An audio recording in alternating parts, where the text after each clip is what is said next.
হঠাৎ অর্থপ্রাপ্তি ঘটবে কিংবা ইনস্ট্যান্ট মানি আসবে যদি এই ছোট্ট উপায়টি করতে পারো। কি করতে হবে? শুক্রবার দিন করতে হবে, স্নানের পর একটা কাচের বাটি নেবে, তার মধ্যে গঙ্গা জল দিয়ে বাটিটা শোধন করে একটা রুপোর কয়েন হলে খুব ভালো হয়, যদি না হয় একটা 1 টাকার কয়েন দিয়ে রাখো। তার মধ্যে কিছুটা অক্ষত চাল অর্থাৎ ভাঙা ফাটা চালা পরিষ্কার পরিচ্ছন্ন ফ্রেশ চাল কিছুটা দিয়ে দাও, এবং দুটো সবুজ এলাচ, ছোট এলাচ যেটা হয় সবুজ কালারের, সেই এলাচ দুটো দিয়ে দাও, এবং 6 ফোঁটা গোলাপ জল দিয়ে এই পুরো পাত্রটিকে মা লক্ষ্মীকে স্মরণ করে যে কোনো ঠাকুর স্থান কিংবা উঁচু কোনো স্থানে রেখে দাও।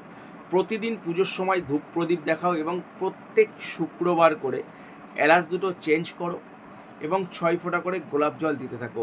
ইনস্ট্যান্ট মানি আসবে, হঠাৎ অর্থপ্রাপ্তি ঘটবে এবং নিশ্চিত রূপে যে কোনো দিক থেকে অর্থ সম্পত্তি আসতে শুরু করবে। করে দেখো, ভিডিওটা অবশ্যই শেয়ার করো এবং কমেন্টে জয় মা লক্ষ্মী লিখতে কিন্তু ভুলে যাবে না।